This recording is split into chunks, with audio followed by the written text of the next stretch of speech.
بسم اللہ الرحمن الرحیم۔ السلام علیکم۔ یہ کتاب آپ کے لیے کاشانِ بصیرت کی جانب سے ریکارڈ کی جا رہی ہے۔ کتاب کا نام ہے تہذیب نفس، سیر و سلوک، امام خمینی کی نگاہ سے نگاہ میں۔ اب ہم کتاب کا پارٹ نمبر 12 پڑھیں گے۔ افراد کے انتخاب میں نفسانی خواہشات کا کردار۔ مجھے امید ہے کہ اللہ تبارک و تعالیٰ آپ حضرات کو، جنہیں اس ملت نے ملکی آئین میں مذکور ذمہ داری یعنی رہبر یا رہبری کمیٹی کے انتخاب کی خاطر چنا ہے، اس بات کی طرف خوب توجہ دینے کی توفیق دے کہ آپ جس شخص کے انتخاب کا ارادہ رکھتے ہیں اسے خدا کی خاطر منتخب کر رہے ہیں یا دوستی اور رفاقت کی خاطر، اسی طرح جسے نااہل قرار دے رہے ہیں اسے خدا کی خاطر رد کر رہے ہیں یا رقابت وغیرہ کی وجہ سے۔ یقین کریں کہ ہمیں جان بوجھ کر انجان اور اندھا نہیں بننا چاہیے۔ یقیناً ان باتوں کا منبع انسان کا باطن ہے۔ مرتے دم تک انسان کے اندر اس کی جڑیں باقی رہتی ہیں، بلکہ شاید آخری لمحے میں اس کا اظہار زیادہ ہو۔ قزون کے ایک عالم نے کہا تھا، میں ایک شخص کے سراہنے گیا جو احتضار کی حالت میں تھا۔ اس نے مجھ سے کہا، خدا نے میرے اوپر جو ظلم کیا ہے وہ کسی شخص نے کسی پر نہیں کیا ہے، کیونکہ میں نے ان بچوں کو بہت ناز و نعمت کے ساتھ پالا ہے، لیکن اب وہ مجھے ان سے جدا کر رہا ہے۔ انسان کے لیے یہ بہت خطرناک مسئلہ ہے کہ وہ گمان کرے کہ آخری عمر میں شیطان اس سے دستبردار ہوگا۔ آپ ابھی سے وقت نکلنے سے پہلے، کیونکہ جب آپ بوڑھے ہو جائیں گے تو میری طرح کچھ نہ کر سکیں گے۔ ابھی سے جبکہ آپ جوان ہیں اور جوانی کی قوتیں محفوظ ہیں، خواہشات نفسانی کو اپنے باطن سے دور کرنے کی کوشش کریں۔ تمام مشکلات کا سرچشمہ یہی ہوا و ہوس ہے۔ رہبر کے انتخاب اور قیادت کے تعین کے معاملے میں گروہ بندی نہ ہو کہ ہم اپنے دوست کو لائیں گے، اور نہ یہ اعتراض ہو کہ یہ میرا زیادہ قریبی دوست نہیں ہے اس لیے رہنے دو۔ آپ حق کو مد نظر رکھیں، اللہ کی مرضی کو دیکھیں، ہمارے نفس شیطانی کی پسند نہ دیکھیں۔ یہ مسئلہ بنیادی اہمیت کا حامل ہے۔ یہ اہم مسئلہ آپ کے ذمے آیا ہے، آپ نے اسے قبول کیا ہے۔ اب اس اہم مسئلے کو اللہ پر توجہ اور خداوند تبارک و تعالیٰ کے حضور استغاثہ کے ذریعے حل کریں۔ کہیں خدا نخواستہ بے توجہی میں کوئی خطا ہو جائے، کیونکہ انسان اور اس کے نفس سے امارہ کے درمیان کئی پردے ہیں۔ اللہ تبارک و تعالیٰ کے حضور اخلاص اور ذہن کو ہر قسم کے تعمیلات سے خالی رکھتے ہوئے اس اہم مسئلے میں فیصلہ کیجیے۔ اگر اس امر میں لغزش اور خطا ہو جائے تو ممکن ہے کہ اسلامی جمہوریہ میں فساد رونما ہو۔ اس صورت میں آپ حضرات اس کے ذمہ دار ہو سکتے ہیں۔ اعتراض اور تنقید میں نفسانی خواہشات کا کردار۔ قوم نے ملک کی تقدیر آپ کے حوالے کی ہے تاکہ آپ اس کی حفاظت کریں، اس کے مفادات کی تعین کریں اور انہیں حاصل کریں۔ اگر آپ لوگ آپس میں لڑائی جھگڑا شروع کریں وہ بھی اس لیے کہ نہیں کہ ایک شخص کی نظر میں مصلحت کا تقاضا کچھ اور ہے اور دوسرے کی نظر میں کچھ اور، تو یہ سب شیر ہیں۔ ہم سب اپنی ذات کو چاہتے ہیں۔ اگر میں کسی وقت یہ کہوں کہ آئیے فلاں کام کریں کیونکہ اس میں مصلحت ہے، لیکن جب آپ وہی کام کریں تو میں اعتراض کرنا شروع کروں، تو یہ نفس امارہ کی کارستانی ہے۔ آپ اس کی مثال یوں دے سکتے ہیں کہ جس شخص نے دوسرے کے کام پر اعتراض کیا تھا، اگر وہ خود اسی کام کو انجام دے اور وہ اس پر وہی اعتراض کرے تو لوگ اس پر تنقید کریں گے۔ یہ نفس اور شیطان کے دام ہیں جو بہت پیچیدہ اور مشکل ہیں۔ انہیں سمجھنا ہمارے لیے بہت مشکل ہے، لیکن بہرحال ان واضح امور کو تو انسان سمجھ سکتا ہے۔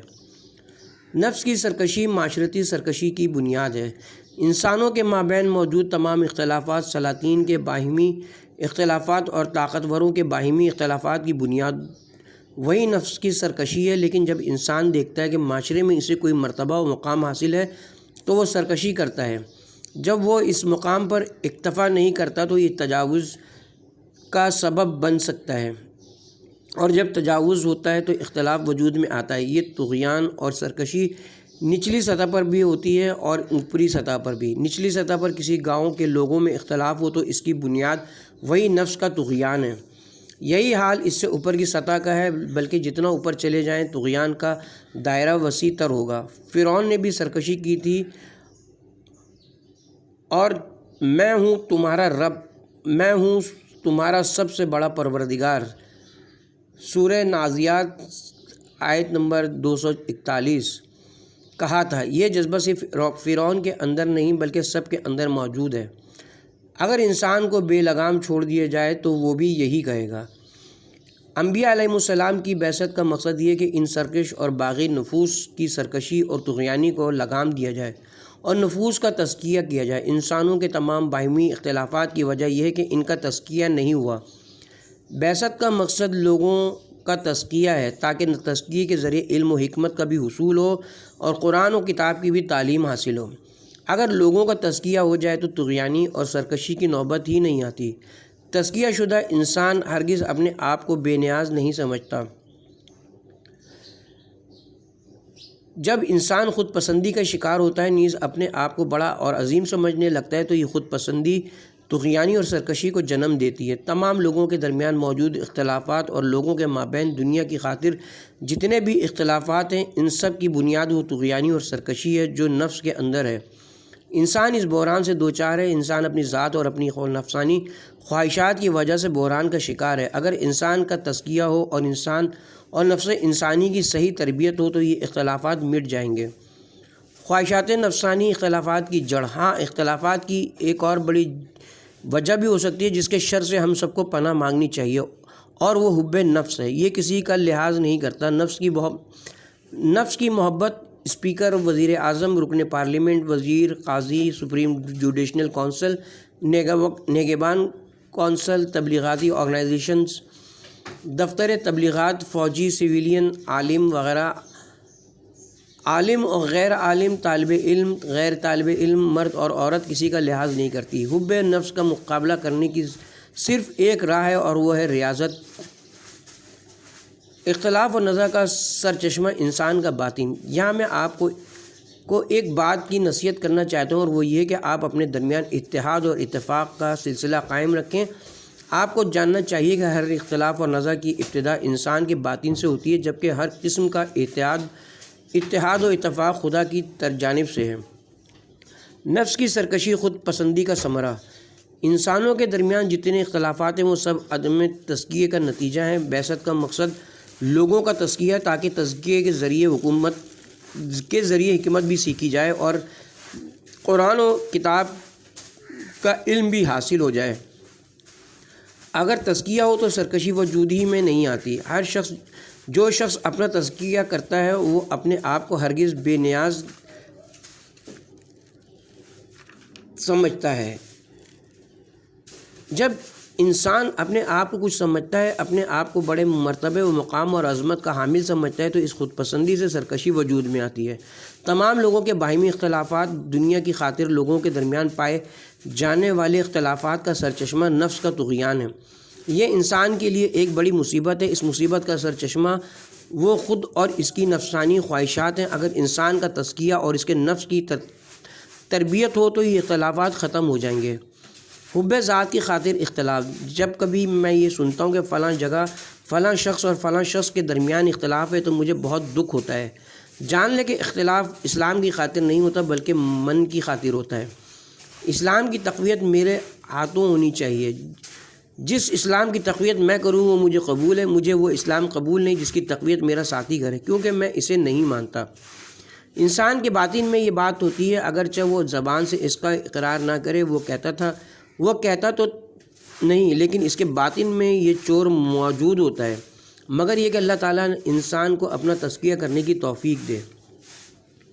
تزکیے سے عاری حکمرانوں کا جذبہ تسلط اور فساد۔ اگر تزکیے سے عاری لوگوں کے ہاتھ میں اقتدار آ جائے تو خطرہ ہے، طاقت بجائے خود ایک کمال ہے۔ اللہ قادر ہے، لیکن اگر برے لوگوں کو طاقت اور اقتدار مل جائے تو وہ اسی کمال کو خرابی میں تبدیل کرتے ہیں۔ آج دنیا اس بحران کا شکار ہے کہ اقتدار ان لوگوں کے پاس ہے جو انسانیت سے دور ہیں۔ سپر طاقتوں، بڑی طاقتوں کو صرف اور صرف اپنی ذات میں اضافہ کرنے اور مظلوموں کو پامال کرنے کی فکر ہے۔ جو لوگ ہمیشہ ان کے ساتھ رہتے ہیں وہ بھی چونکہ اسی قماش کے لوگ ہیں، اس لیے انہی کی طرح عمل کرتے ہیں۔ اگر کامل اور با کردار لوگوں کے ہاتھوں میں اقتدار ہو تو وہ اقتدار اقوام کو درجہ کمال پر پہنچاتا ہے۔ اگر اقتدار انبیاء اور اولیاء علیہم السلام کے پاس ہو تو دنیا میں امن و سکون برقرار ہوتا ہے، دنیا کمال حاصل کرتی ہے، لیکن اگر اقتدار تزکیہ اور عقل سے عاری وڈیروں کے پاس ہو تو مصیبت آ جاتی ہے۔ آج آپ دیکھ رہے ہیں کہ یہ دو بڑی طاقتیں چند دیگر بڑی طاقتوں کے ساتھ مل کر دنیا پر حکمرانی کر رہی ہیں۔ وہ اپنے آپ کو اس بات کا حقدار سمجھتی ہیں کہ دیگر اقوام ان کے زیر نظر رہیں۔ اس شیطانی فکر کے ساتھ طاقت بھی مخلوط ہو تو مصیبت ٹوٹ پڑتی ہے۔ ظالم کے ہاتھ میں طاقت آ جائے تو وہ دنیا کو برباد کر دیتا ہے۔ نچلی سطح پر بھی اگر ایک ایسے شخص کے پاس اقتدار آ جائے تو بڑی طاقت نہ بھی ہو تو وہ اسی محدود پیمانے پر خرابی پھیلاتا ہے۔ یہ لوگ عالم کو خراب کرتے ہیں، یہ لوگ ایک ملک کو دو ملکوں کو خراب کرتے ہیں، یا اس سے نچلی سطح پر اگر کسی محلے والے کو اسی محلے کا اقتدار مل جائے تو اسے خراب کر دیتا ہے، اور کوئی گھر کی سطح پر خرابی پھیلاتا ہے۔ اقتدار اس وقت کمال اور مظہر کمال بن سکتا ہے جب وہ عاقل اور دانش مند انسان کے پاس ہو، جیسا کہ میں نے سنا ہے مرحوم مدرس کہتے تھے، شیخ الرئیس ابو علی سینا فرماتے تھے، میں گائے سے ڈرتا ہوں کیونکہ وہ سینگ رکھتی ہے، عقل نہیں رکھتی، یہ ایک خطرہ ہے۔ اگر شیخ ابن سینا نہ فرماتے تب بھی خطرہ ہے، گائے کے پاس سینگ ہے، عقل نہیں۔ آج جو لوگ دنیا کو برباد اور خراب کر رہے ہیں وہ بھی اسی کماش کے لوگ ہیں جو سینگ رکھتے ہیں، عقل نہیں رکھتے، طاقت رکھتے ہیں، انسانیت نہیں رکھتے۔ آپ دیکھیے کہ امریکہ دنیا میں کیا کر رہا ہے اور روس بھی دوسری طرف کیا کچھ کر رہا ہے۔ اللہ کی مشیت ہے کہ یہ دو طاقتیں ایک دوسرے کے مقابلے میں ہوں۔ اگر ان میں سے ایک ہوتی تو وہ دنیا کو نگل لیتی۔ یہ دو طاقتیں ایک دوسرے کے مقابلے میں کھڑی ہیں، وہ اس سے ڈرتی ہے اور یہ اس سے۔ اگر انہیں ایک دوسرے کا خوف نہ ہو تو پوری دنیا کو ہڑپ کر جائیں گی۔ ان کا یہ دعویٰ غلط ہے کہ ہم صلح کی خاطر مصروف عمل ہیں۔ وہ اس بہانے بیروت آئے ہیں، لبنان آئے ہیں کہ ہم یہاں صلح برقرار کرنا چاہتے ہیں۔ تم صلح کے طالب نہیں ہو، اگر بالفرض ہو بھی تو دوسرے ملکوں میں مداخلت کے کیا معنی ہیں؟ ان ممالک میں سے بعض میں قومی حکومت قائم نہیں ہے، ان حکومتوں کا عوام سے کوئی تعلق نہیں ہے۔ لیکن اگر آپ انسان ہوتے، اگر آپ کے پاس انسانی اور اخلاقی اقدار کی کوئی حیثیت ہوتی تو آپ کمزور اقوام اور غریبوں کی حالت کو ملحوظ رکھتے، بجائے اس کے عوام کی مرضی کے بغیر اقتدار پر قبضہ کرنے والے حکمرانوں کے ملکوں میں غاصبانہ طور پر داخل ہوں اور بہانہ یہ تراشے کہ ہم حکومت کو مضبوط کرنا چاہتے ہیں۔ اس کی وجہ یہ ہے کہ یہ لوگ تزکیہ شدہ نہیں ہیں اور انسانیت سے عاری ہیں، ان کے پاس طاقت ہے، سینگ ہے، لیکن عقل نہیں ہے۔ آپ ملاحظہ کریں کہ دنیا میں جہاں کہیں کوئی خرابی پیدا ہوتی ہے، اس کی وجہ یہ ہے کہ وہاں جس کے پاس اقتدار کی لگام ہے وہ طاقت تو رکھتا ہے لیکن عقل اور انسانیت نہیں رکھتا۔ میں جس عقل کی بات کر رہا ہوں اس سے مراد وہ عقل ہے جس کے ذریعے رحمان کی بندگی ہوتی ہے، ورنہ چالاکی اور تدبر تو ان کے پاس بھی ہے، لیکن ان کے پاس وہ عقل نہیں جو سالم ہو اور انسان کو انسانی اقدار تک پہنچائے۔ صرف عقل و دانش کافی نہیں، ممکن ہے کہ ایک شخص بہت بڑا دانشور ہو لیکن عاقل نہ ہو اور اپنے علم کو خرابی پھیلانے اور اقوام کو تباہ کرنے کے لیے استعمال کرتا ہو۔ یہ لوگ اپنی طاقت اس بات پر صرف کر رہے ہیں کہ ملتوں کو تباہ کریں اور انہیں تختہ مشق کے ستم بنائیں۔ دنیا میں نفس کی سرکشی، فساد اور تباہی کا سرچشمہ۔ اگر تزکیہ و تربیت سے عاری لوگ جو باطنی شیطان کے پنجے میں اسیر ہیں میدان عمل میں اتر آئیں، مثلاً توحید کے میدان، معرفت الہی کے میدان، فلسفے کے میدان، فقہ و اجتہاد کے میدان، سیاست کے میدان، غرض جس میدان میں اترے وہ انسانیت کے لیے عظیم خطرہ ہیں۔ جو لوگ اس دنیا میں دوسروں کی تربیت کرنا چاہتے ہیں انہیں پہلے خود تزکیہ شدہ اور تربیت یافتہ ہونا چاہیے۔ جو افراد لوگوں پر حکمرانی کے خواہاں ہیں، نیز طغیانی اور سرکشی اور شیطانی کاموں سے اجتناب کرنا چاہتے ہیں، انہیں اپنا تزکیہ کرنا ہوگا۔ بعثت کا یہی مقصد ہے کہ سب کا تزکیہ کیا جائے۔ حکمرانوں، سلاطین، سربراہان مملکت، حکومتوں اور ارباب حل و فصل کو عام لوگوں سے زیادہ تزکیہ نفس کی ضرورت ہے۔ اگر عام لوگوں کا تزکیہ نہ ہو اور وہ سرکشی کریں تو یہ سرکشی بہت محدود ہوگی۔ اگر کوئی تاجر یا دیہاتی گڑبڑ کرے تو وہ محدود پیمانے پر خرابی پھیلا سکتا ہے، لیکن اگر وہ شخص یا وہ عالم یا وہ بادشاہ یا وہ لیڈر جسے لوگ تسلیم کرتے ہیں سرکشی کرے تو وہ کبھی ایک ملک کو اور کبھی کئی ملکوں کو خرابی سے دوچار کر سکتا ہے۔ چونکہ صاحبان اقتدار تزکیہ و تربیت سے عاری ہیں، اس لیے ان کی سرکشی کے باعث کئی ممالک تباہی و خرابی سے دوچار ہیں۔ آپ صدام کا موازنہ ایک عام شخص سے کریں۔ ایک عام آدمی جس قدر سرکشی اور خودسر ہو اور جس قدر فرعونیت کا مظاہرہ کرے، وہ محدود چند لوگوں کو یا اپنے گھرانے کو برباد کرنے کے علاوہ کچھ نہیں کر سکتا۔ لیکن سرکش صدام کو دیکھیے جس نے سرکشی کی ہے۔ اس کی یہ سرکشی اور خودسری ایک ملک، دو ملکوں یا پورے خطے کو تباہ کر سکتی ہے۔ اگر دنیا کے بڑے سربراہان مملکت سرکش ہو جائیں، اگر امریکی صدر سرکش ہو جائے تو ان کی سرکشی بہت سے ممالک کو خرابی سے دوچار کر سکتی ہے۔ پہلی اور دوسری جنگ عظیم کی طرح دنیا میں رونما ہونے والی بڑی بڑی جنگیں اسی لیے ہوئیں کہ اوپر کے لوگ سرکش تھے، اوپر کا طبقہ تزکیے سے عاری تھا، اس لیے انہوں نے طغیانی دکھائی اور بڑے ممالک کو تباہی سے دوچار کر دیا۔ اگر روس کی ڈیموکریٹک سوشلسٹ پارٹی کا سربراہ سرکشی اور طغیانی کرے تو اس کی طغیانی محدود نہیں رہے گی، بلکہ کئی ممالک کو خرابی سے دوچار کرے گی۔ جو لوگ کسی منصب یا مقام پر فائز ہیں، خواہ وہ نچلی سطح کے ہوں یا بالائی سطح کے، اگر وہ ملک کی اصلاح کرنے اور ملک میں امن و امان قائم کرنے کے خواہاں ہوں تو انہیں اوپر سے امن و سکون کا سلسلہ شروع کرنا چاہیے۔ نیچے سے امن و سکون قائم نہیں ہو سکتا۔ ہر سطح کے ارباب اختیار کو چاہیے کہ امن و سکون کا سلسلہ اپنے ہاں سے شروع کریں۔ ان کا امن و سکون ملک کو آرام و سکون دے سکتا ہے۔ اگر خدا نخواستہ یہ لوگ سرکشی اور طغیانی کرنے لگیں تو ان کی طغیانی ملک کو ہلاکت سے دوچار کرے گی۔ جنگ اور خونریزی ہوا و ہوس کا ثمرہ۔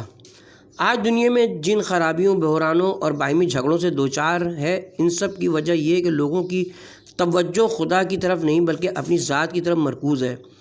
لوگ الہی اخلاق سے عاری اور حیوانی اخلاق سے متصف ہیں، نیز اس حیوانی اخلاق کو روز بروز فروغ دے رہے ہیں۔ اگر ایران کو جنگ کا سامنا ہے تو اس کی وجہ یہ نہیں کہ ہمارے دشمن اسلام کی تقویت کے لیے ایران کے ساتھ جنگ کر رہے ہیں، بلکہ اس کی وجہ یہ ہے کہ نفسانی خواہشات اس قدر بڑھ گئیں کہ کوئی شخص دوسرے کو طاقتور دیکھنا نہیں چاہتا۔ اگر آج دنیا ان دو سپر طاقتوں کی جلائی ہوئی آگ میں جل رہی ہے تو اس کی وجہ بھی ان دونوں سپر طاقتوں اور ان کے ایجنڈوں کی نفسانی خواہشات ہیں۔ اگر اسلامی ممالک ان مفاسد کی آگ میں جل رہے ہیں تو اس کی وجہ یہ کہ ارباب اختیار نفسانی خواہشات کے غلام خود پسند ہیں اور ہر چیز اپنے لیے چاہتے ہیں۔ دنیا کو اخلاقی انحرافات سے لاحق خطرہ۔ دنیا کو ہتھیاروں اور میزائلوں وغیرہ سے خطرہ نہیں ہے، ہمارے اس سیارے کو انحطاط اور زوال کی طرف لے جانے والی چیز اخلاقی انحطاط و خرابی ہے۔ اگر اخلاقی خرابی نہ ہو تو کوئی جنگی ہتھیار انسان کے لیے نقصان دہ نہیں ہے۔ جو چیز ان انسانوں اور ان ممالک کو تباہی اور انحطاط کی طرف لے جا رہی ہے وہ سربراہان حکومت اور ان حکومتوں کے ارباب حل و عقد کا اخلاقی انحطاط ہے جو منصہ شہود پر آ رہا ہے۔ یہ بحران تمام انسانوں کو انحطاط و تنزیل کی کھائیوں کی طرف لے جا رہا ہے اور انہیں معلوم ہو اور نہیں معلوم کہ عالم انسانیت کا انجام کیا ہوگا۔ آپ ملاحظہ فرمائیں کہ یہ خطرناک اور جدید ہتھیار جو آج سپر طاقتوں کے پاس ہیں کس مقصد کے لیے استعمال ہوتے ہیں۔ اگر کیا یہ بشریت کی بھلائی کے لیے ہیں، کیا یہ صلح برقرار کرنے کے لیے ہیں جیسا کہ ان کا دعویٰ ہے، یا انسانوں کی ہلاکت اور ان حکمرانوں کی انا پرستی کی تسکین کے لیے۔ بشریت کی تباہی انسان ہے جو مغالطہ اور فریب، شیطانیت، مکر اور دھوکہ بازی کے ذریعے انسانی بستیوں کو ملک عدم کی طرف روانہ کرتا ہے اور نسلوں کو بھی دفنانے کی نظر کر دیتا ہے۔ ہوا اور ہوس جنگی جنون۔ اگر تہذیب و تزکیہ نفس ہو چکا ہو تو انسان نہ جنگ سے ڈرتا ہے نہ صلح سے انکار کرتا ہے، وہ کسی چیز کی پرواہ نہیں کرتا۔ لیکن اگر تزکیہ نفس نہ ہو تو وہ کہتا ہے کہ اگر ہم جنگ نہ کریں تو شاید ہمارا مد مقابل کچھ کرے۔ آپ اس خطے میں آج جنگی جنون کا جو مظاہرہ دیکھ رہے ہیں وہ اسی ہوا و ہوس کی وجہ سے، اور ہوا و ہوس انسان کو کسی دوسرے ملک پر حملہ کرنے اور علاقے کو آگ میں جھونکنے پر آمادہ کرتا ہے۔ انسان اپنے ہوس کی آگ میں جلتا ہے، اسی دنیا میں جلتا ہے۔ عدم تزکیہ انسانی درندگی کی تمہید۔ اگر لوگوں کی توجہ کا مرکز ان کا اپنا نفس ہو، اگر لوگ اپنے نفس کے شیطان کا مقابلہ نہ کریں تو وہ پراگندہ اکائیاں ہیں جو نہ صرف یہ کہ معاشرے کی اصلاح نہیں کر سکیں گی کر سکیں گی بلکہ معاشرے میں خرابی بھی پھیلائیں گے۔ دنیا میں رونما ہونے والی تمام خرابیاں اس لیے کہ نفس کے ساتھ جہاد نہیں کیا گیا، جو جہاد اکبر ہے۔ انسان کو جن مشکلات کا سامنا ہے وہ اس کا اپنا کیا دھرا ہے۔ انسانی دوسرے انسان پر ظلم کرتا ہے۔ دوسرے موجودات اور دیگر حیوانات اگرچہ درندے ہی کیوں نہ ہوں اس قدر ظلم اور جرم نہیں کرتے جس قدر انسان ہے، جو اصلاح، تزکیہ اور تعمیر باطن کے جہاد میں ناکامی کے باعث تمام حیوانوں سے زیادہ درندہ ہے۔ کوئی درندہ انسان کا مقابلہ نہیں کر سکتا، کوئی اور حیوان بھی اس کا ہم پلہ نہیں ہو سکتا۔ یہ دو پیروں والا حیوان دنیا میں جتنا فتنہ و فساد پھیلاتا ہے اتنا کوئی نہیں پھیلاتا۔ غلط لوگوں کے مسلح ہونے کے نقصانات۔ میں نے سنا ہے کہ رضا خان کے دور میں مرحوم مدرس نے رضا خان موجودہ خان کے باپ سے کہا تھا، میں نے سنا ہے کہ شیخ الرئیس کا قول ہے، میں گائے سے ڈرتا ہوں کیونکہ اس کے پاس ہتھیار ہے لیکن عقل نہیں ہے۔ شیخ الرئیس نے یہ بات نہ بھی کہی ہو تب بھی یہ ایک حکیمانہ نقطہ ہے کہ جب برے لوگوں کے ہاتھوں میں اسلحہ آ جائے تو اس کے عواقب بہت برے ہوں گے۔ شروع سے ہی انسان اسی مشکل سے روبرو کر رہا ہے کہ برے لوگوں کے ہاتھوں میں اسلحہ آتا رہا۔ انسانی تمدن کے آغاز سے ہی ان کے خیالات میں ہتھیار ہمیشہ غلط لوگوں کے پاس رہا، اور یہی بات تمام انسانی مسائل اور برہانوں کی وجہ رہی ہے۔ جب تک ان نااہل عناصر کو غیر مسلح نہ کیا جائے انسانیت کی خیر نہیں ہے۔ انبیاء علیہ السلام بھی اسی لیے آئے تھے کہ ان نااہل اور بے عقل مسلح لوگوں کو غیر مسلح کریں، لیکن ایسا نہ ہو سکا۔ یہ مسلح لوگ طاقتور، لٹیرے اور غنڈے تھے۔ ہر دور میں جن باصلاحیت لوگوں نے نالائق لوگوں سے اسلحہ چھین کر خود لینے کی کوشش کی وہ ناکام ہوئے، اور یہ اسلحہ نااہلوں، بے عقلوں اور غلط لوگوں کے پاس ہی رہا۔ آپ جن مشکلات و مسائل کا مشاہدہ کر رہے ہیں ان کی وجہ یہی ہے۔ جب سے انسان نے دنیا میں قدم رکھا ہے اور جب سے نیک اور برے لوگوں میں محاذ آرائی کا سلسلہ شروع ہوا ہے، اس وقت سے اب تک ہر دور میں اسلحہ نااہل لوگوں کے پاس رہا ہے، سوائے بعض موارد کے جو بہت ہی کم ہیں۔ ان ہتھیاروں کے ذریعے بے شمار مظالم اور جرائم وقوع پذیر ہوئے، یہاں تک کہ ہم بہت پرانی باتوں کا ذکر نہیں کریں گے۔ گزشتہ 100 سالوں کے عرصے میں جو جنگیں ہوئی ہیں، آپ پہلی جنگ عظیم، دوسری عظیم ویتنام کی جنگ جو ماضی قریب میں لڑی گئی اور لوگوں کا قتل عام دیکھ لیں، ان سب کی وجہ یہ تھی کہ اسلحہ غلط اور نااہل لوگوں کے قبضے میں تھا۔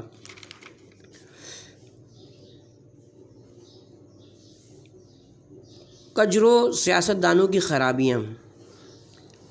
حدیث میں ہے، اس کے واضح مصادقین یہی ہیں، یہ لوگ بہرے، گونگے اور اندھے ہیں، یہ عقل سے کام نہیں لیتے۔ سورہ بقرہ آیت نمبر 17۔ حدیث میں ہے، اس کے واضح مصادقین یہی سیاسی دانشور ہیں، انہوں نے دنیا کو خراب کر دیا۔ آج دنیا دانشوروں کے ہاتھوں خرابی کا شکار ہے، یعنی ان دانشوروں کے ہاتھوں جو مہلک ہتھیار تیار کرتے ہیں، اور ان سیاسی دانشوروں کے ہاتھوں جو خود خطرناک ہیں اور ان ہتھیاروں کو استعمال کرتے ہیں۔ آج دنیا انہی دانشوروں اور سائنسدانوں سے محروم ہے۔ اگر یہ لوگ دنیا سے ختم ہو جائے تو لوگوں کو زیادہ آرام میسر ہوگا۔ نفس کی محبت اختلاف کا موجب۔ اگر ہم یہ طریقہ کار اختیار کریں تو یقین کریں کہ ہمیں کوئی نقصان نہیں پہنچے گا۔ ہمیں نقصان اس دن پہنچے گا جب ہم اندر سے گندے ہوں، جب لوگوں کا باطن گندا اور متفن ہو تو یہ تعفن پھیلتا ہے اور ایک بڑے گروہ کو تباہ اور متعفن کر دیتا ہے۔ یہ گروہ دوسرے گروہ کا اور وہ تیسرے گروہ کا یہی حال بنا دیتا ہے۔ اس کے نتیجے میں تختہ الٹنے کی باری آتی ہے اور آپ ختم ہو جاتے ہیں۔ پھر بڑے ممالک آپ کی طرف للچائی نظروں سے دیکھتے ہیں اور اپنے ہاتھوں آپ کو تباہ کر دیتے ہیں۔ تزکیے سے خالی علم انسانیت کے لیے بالائے جان۔ تزکیہ اور تربیت سے عاری علم آج عالم انسانیت کے لیے بالائے جان بن چکا ہے۔ یہ علم پورے عالم کو آگ میں جھونک رہا ہے۔ دو سپر طاقتیں جدید ایٹمی اور جوہری ہتھیاروں سے اپنے آپ کو لیس کرنے کی دوڑ میں مصروف ہیں۔ یہ دوڑ انسانی اور نفسانی خواہشات کی پیداوار ہے۔ یہ دوڑ عالم انسانیت کے لیے مصیبتوں اور مشکلات کا پیغام ہے، مگر یہ کہ کوئی غیبی ہاتھ بشریت کو نجات دے۔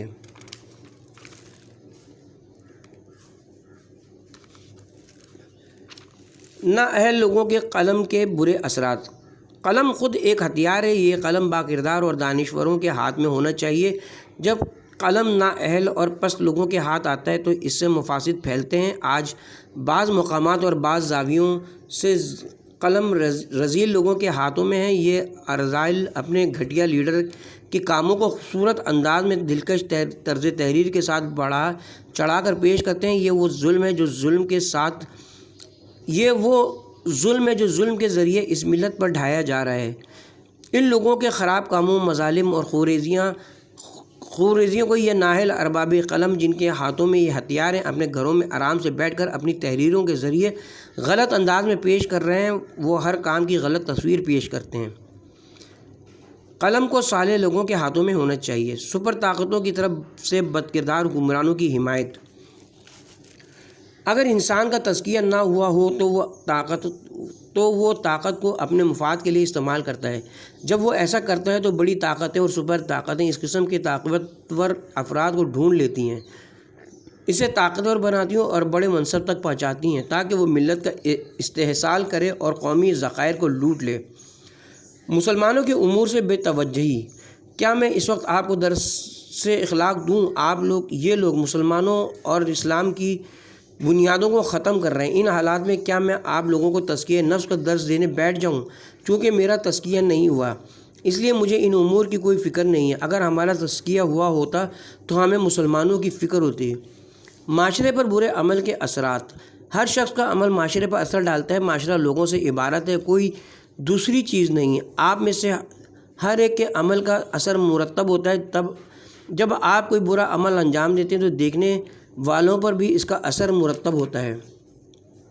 دوسرا حصہ سیر و سلوک۔ پہلی فصل سلوک، مراحل سلوک اور سالکوں کے مراتب۔ جان لو کہ انسان ایک حیرت انگیز مخلوق ہے جو دو عوالم اور دو وجودی جہات کا حامل ہے۔ ایک عالم اس کا ظاہری مادی اور دنیاوی وجود ہے جو اس کا بدن ہے، دوسرا اس کا باطنی غیبی اور ملکوتی وجود ہے جو دوسرے عالم سے تعلق رکھتا ہے۔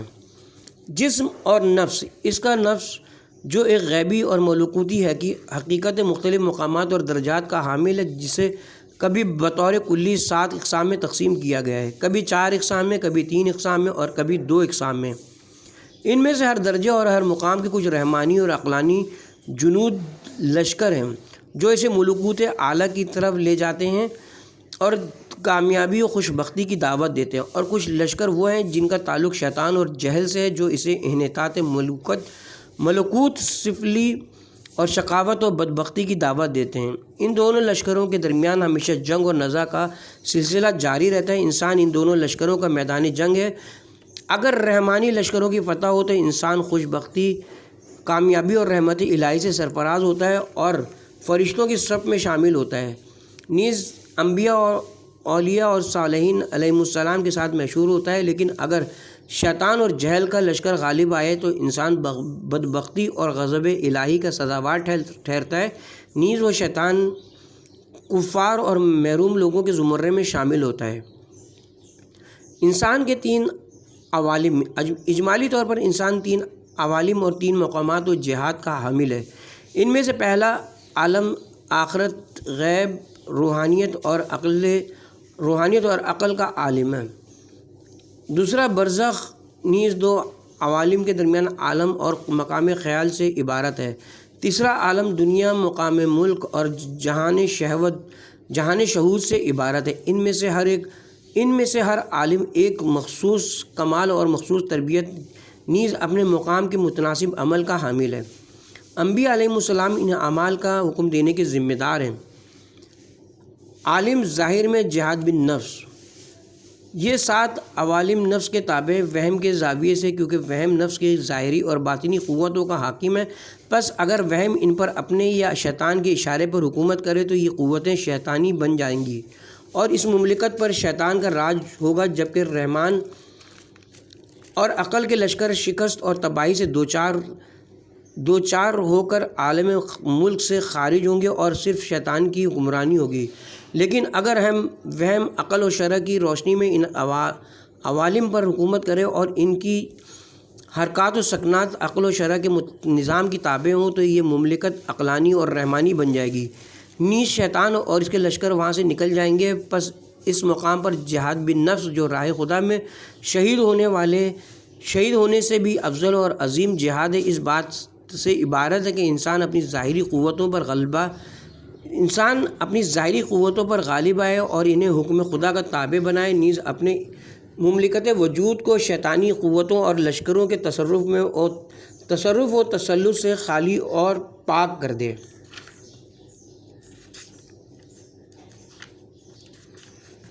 عالم ملکوت و باطن میں جہاد بالنفس۔ جان لو کہ نفس انسانی ایک اور مملکت یا مقام کا بھی حامل ہے جو اس کے ملک باطن یا عالم ملکوت سے عبارت ہے۔ عالم ظاہر کے مقابلے میں یہاں نفس کے لشکروں کی تعداد زیادہ ہے اور ان کی اہمیت بھی زیادہ ہے۔